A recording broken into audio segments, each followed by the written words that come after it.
भारत में तबलीगी जमात का मामला सामने आने के बाद से कोरोना वायरस से संक्रमण के मामलों में तेजी आ गई थी।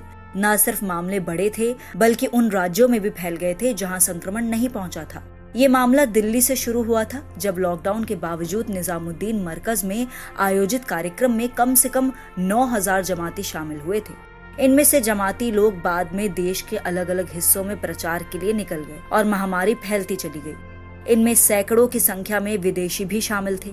मरकज में पुलिस कार्रवाई के दौरान ही करीब 2,300 जमातियों को निकालकर क्वारंटीन किया गया था। फिर पूरे देश में मरकज में शामिल हुए जमातियों की पहचान करने का अभियान चलाया गया। इसके तहत विभिन्न राज्य सरकारों की मदद से हजारों जमातियों और उनके संपर्क में आने वाले लोगों को क्वारंटीन किया जा चुका है। तब से अब तक भारत में कोरोना वायरस के मामले तेजी से बढ़े हैं। फिलहाल देश में 15,000 से ज्यादा कोरोना वायरस के मरीज हैं, जिनमें से 500 से ज्यादा की मौत हो चुकी है। करीब 22,000 लोग ठीक भी हो चुके हैं। शनिवार को स्वास्थ्य मंत्रालय ने रोजाना होने वाली प्रेस कॉन्फ्रेंस में जानकारी दी कि अगर सोशल डिस्टेंसिंग और लॉकडाउन का पालन नहीं किया जाता तो हालात किस कदर खराब हो सकते थे। इसके लिए मंत्रालय ने आंकड़ों के जरिए बताया कि कैसे तबलीगी जमात के मामले के बाद कई राज्यों में संक्रमण का प्रकोप बढ़ गया। मंत्रालय ने बताया कि देश भर में कोरोना वायरस के 4,291 मामले ऐसे हैं जो निजामुद्दीन मरकज से जुड़े हैं, यानी कुल मामलों में 29% मामले तबलीगी जमात से संबंधित हैं, जो मरकज के कार्यक्रम के बाद अलग अलग राज्यों में चले गए थे। स्वास्थ्य मंत्रालय ने जानकारी दी कि देश के 23 राज्यों और केंद्र शासित प्रदेशों में तबलीगी जमात से जुड़े मामले पाए गए। प्रेस कॉन्फ्रेंस के दौरान राज्यवार आंकड़े भी बताए गए। दिल्ली, तमिलनाडु, तेलंगाना, उत्तर प्रदेश और आंध्र प्रदेश में जमात से जुड़े ज्यादातर मामले पाए गए हैं और ये राज्य उन शीर्ष 10 राज्यों में भी शामिल हैं जिनमें संक्रमण के सबसे ज्यादा मामले हैं। राजधानी दिल्ली की बात करें तो यहाँ संक्रमण के मामले 2,000 तक पहुँच चुके हैं, जिनमें से 63% तबलीगी जमात से संबंधित हैं।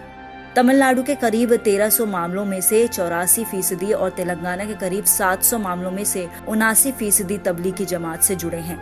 इसी तरह आंध्र प्रदेश के लगभग 600 मामलों में से 61% और उत्तर प्रदेश के लगभग 900 मामलों में से 59% मामले जमात से संबंधित हैं। कुछ ऐसे राज्य भी हैं जहां कोरोना के मरीज कम हैं, लेकिन वहां भी मरकज से संबंधित मामले पाए गए हैं।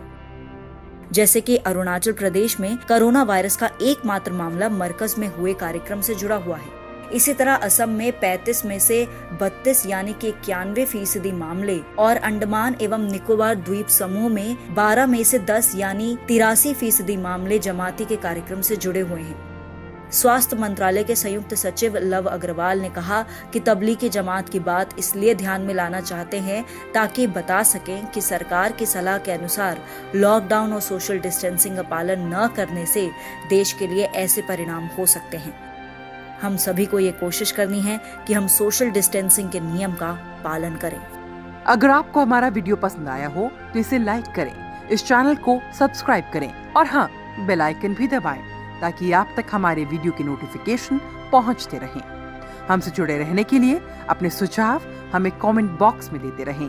हमें आपके सुझाव का इंतजार रहेगा। हमारे साथ जुड़ने के लिए धन्यवाद।